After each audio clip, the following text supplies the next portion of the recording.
In today's episode, we're taking you on a chilling journey through the northeast of England. From quiet suburban streets to remote country lanes, these are the sites of some of the most notorious crimes in British history. They're places you might walk by without a second glance, but they're stories. They'll stop you in your tracks. We're not just listing these crimes, we're weaving their stories together, showing how the echoes of violence ripple through time, from the 1960s to the 2000s and 10s, from the Gangland execution of Viv Graham to the desperate manhunt for Raoul Moat. These are tales of betrayal, vengeance, and tragedy. So, buckle up, hit that subscribe button, and let's step into the shadows of the Northeast's criminal past. Let's start our journey in the early hours of January 5th, 1967, in South Hetton, County Durham. It's a freezing morning, and a miner trudging home from a night shift stumbles upon a scene that would shake the Northeast to its core.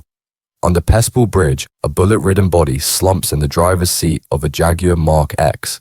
This is Angus Cibet, and his bullet-riddled body marks the opening chapter of the Northeast's most infamous crime, the one-armed bandit murder.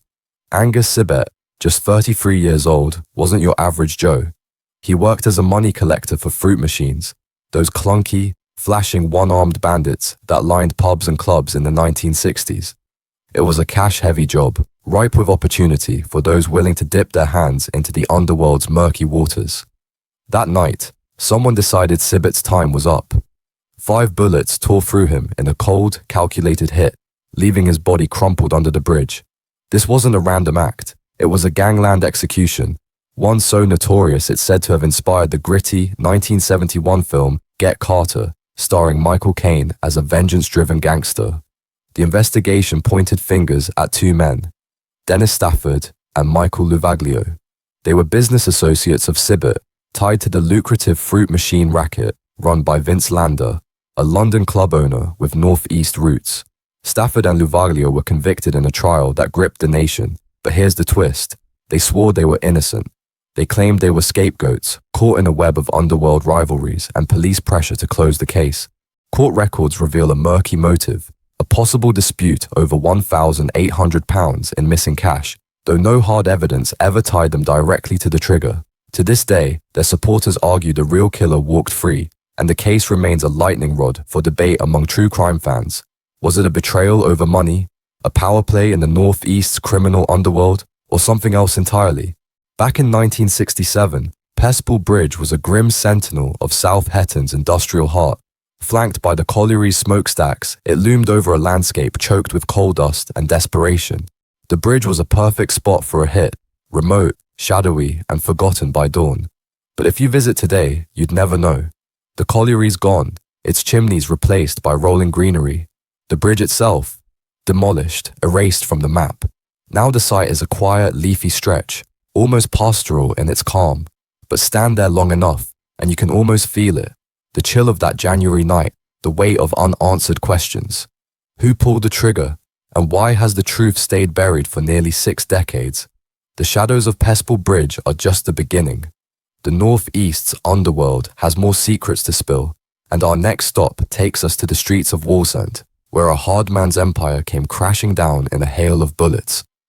It's New Year's Eve, 1993, and the Queen's Head pub on Wallsend High Street is alive with the buzz of celebration. Laughter spills out into the frosty night, where the glow of streetlights casts long shadows. But for one man, the festive cheer is a fleeting illusion. Viv Graham, a towering figure in the Northeast's underworld, steps out of the pub, his breath clouding in the chill. At 34, Viv was a legend. 6'2", broad-shouldered, a former boxer with a reputation as the region's toughest hardman. He ran security for pubs and clubs, a kingpin in a world of protection rackets and rival gangs.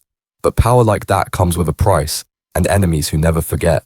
Viv heads to his Ford Cosworth, parked on Border Road, a narrow lane tucked just out of sight from the bustling high street. It's a spot he uses often, a habit well known to those who watch from the shadows. As he nears the car, the night explodes, glass shatters, and at least 3 gunshots, some say 4, rip through the silence at point-blank range. Viv, hit in the chest and legs, stumbles forward, dragging himself 30 yards toward the lights of Wallsend High Street in a desperate bid for help. Blood soaks the pavement as he collapses, his strength fading with every step. His killers peel away in a getaway car, vanishing into the night, leaving behind a crime scene that would haunt the Northeast for decades. Who wanted Viv Graham dead? The theories are endless. Some point to rival gangsters, furious over territorial disputes in Newcastle's clubland. Others whisper of a personal betrayal. Viv's no-nonsense style made him as many foes as allies. Police records note he'd been warned of a contract on his life just weeks earlier, yet he shrugged it off, unafraid. A £100,000 reward for information went unclaimed, and despite arrests, no one has ever been convicted.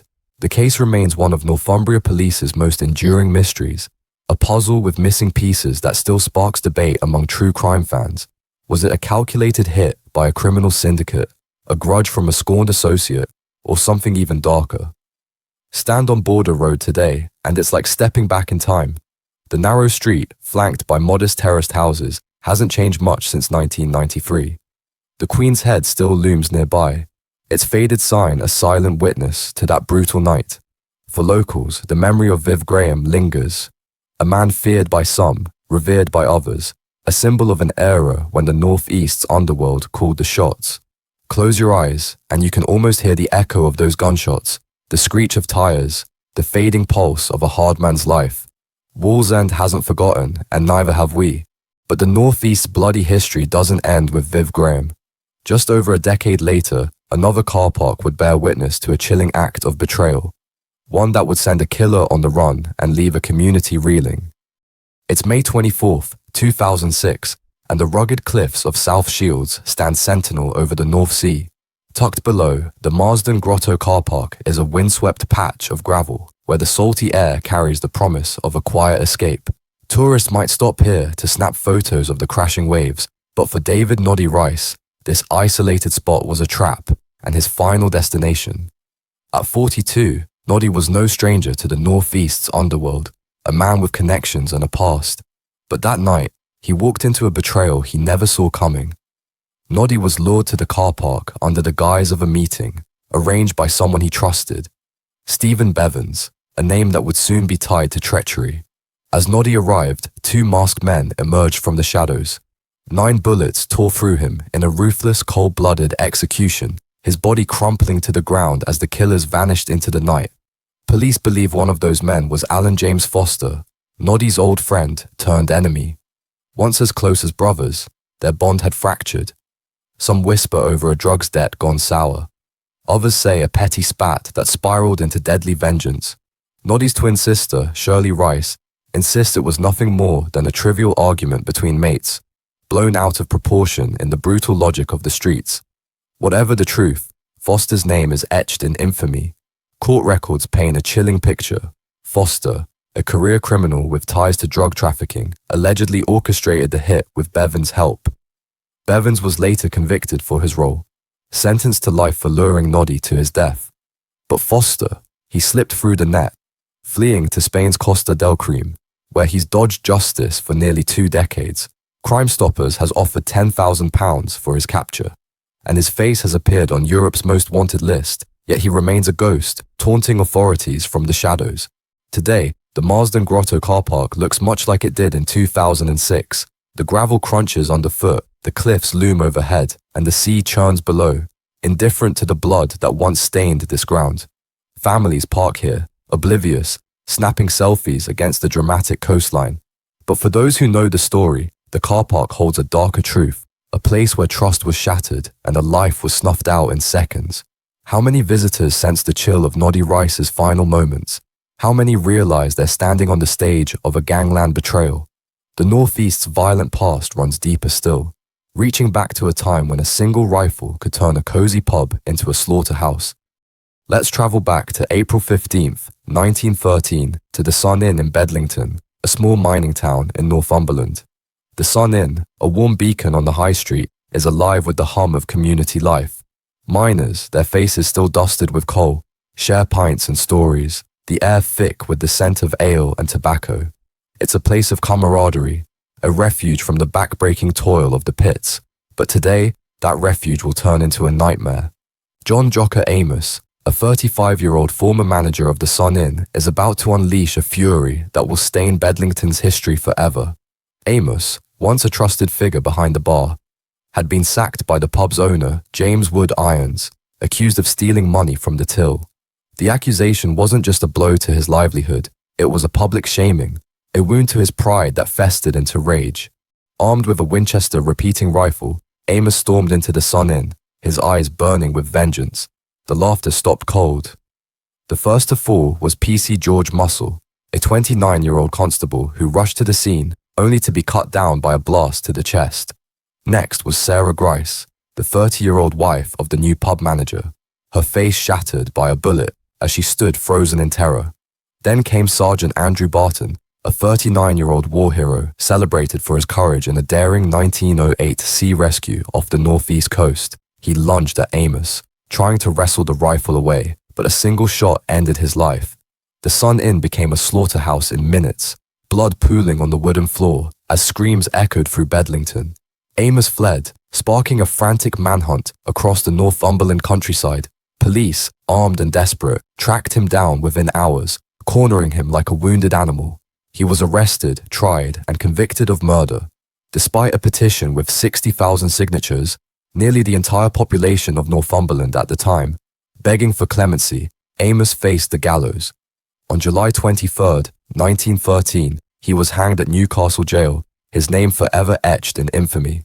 Court records note his chilling lack of remorse, with Amos reportedly saying he'd settle the score even as he faced justice. Today, the Sun Inn stands almost untouched by time. Its red brick facade and cozy windows give no hint of the carnage that unfolded inside. Step through the door and you're in a time capsule. Same bar, same walls, same ghosts.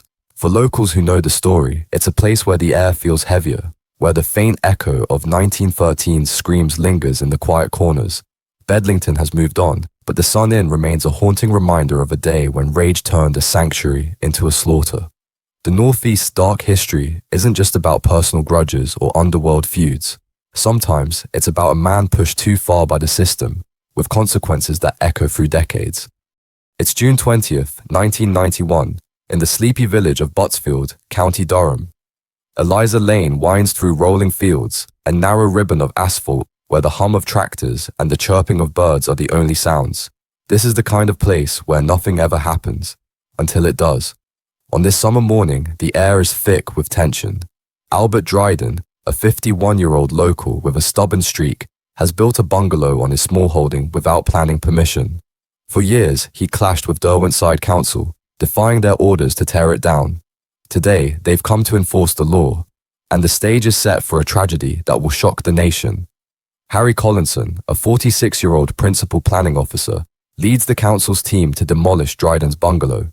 Bulldozers rumble, and a small crowd gathers, reporters, photographers, even a TV crew sensing a story.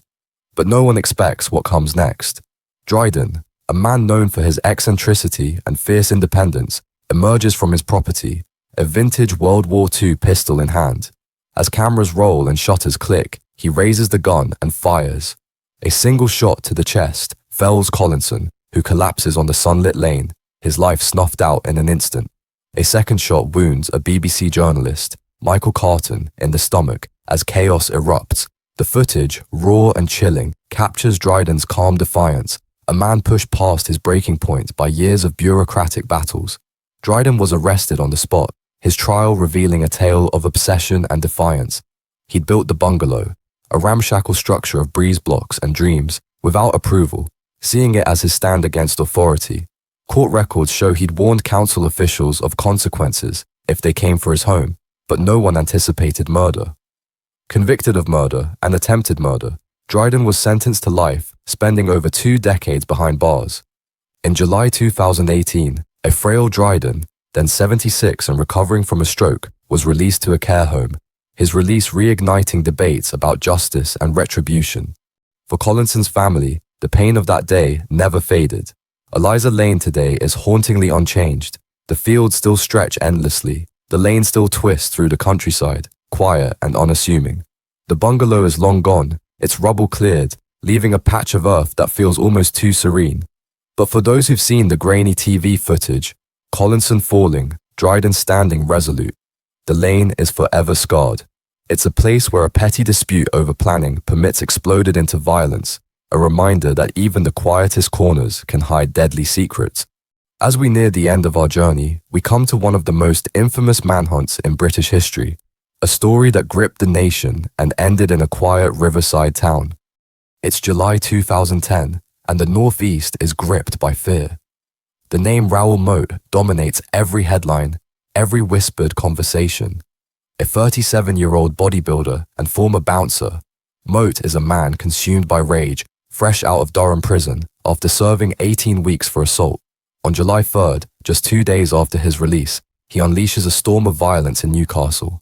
Armed with a sawn-off shotgun, he tracks down his ex-girlfriend, Samantha Stobbart, 22, and her new boyfriend, Chris Brown, 29, outside a house in Birtley. In a jealous fury, Moat shoots them both. Brown dies instantly, a single blast to the head, while Stobbart survives, gravely injured, with wounds to her abdomen.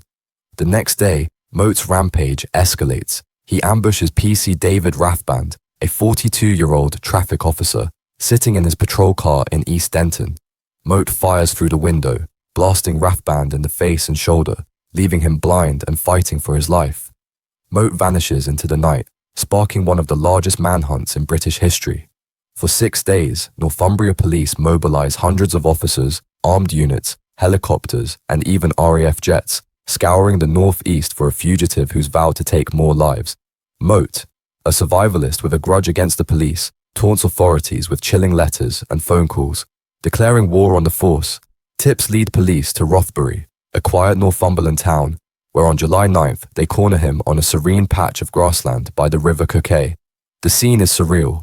Armed officers, snipers, and negotiators surround Moat under the glare of floodlights.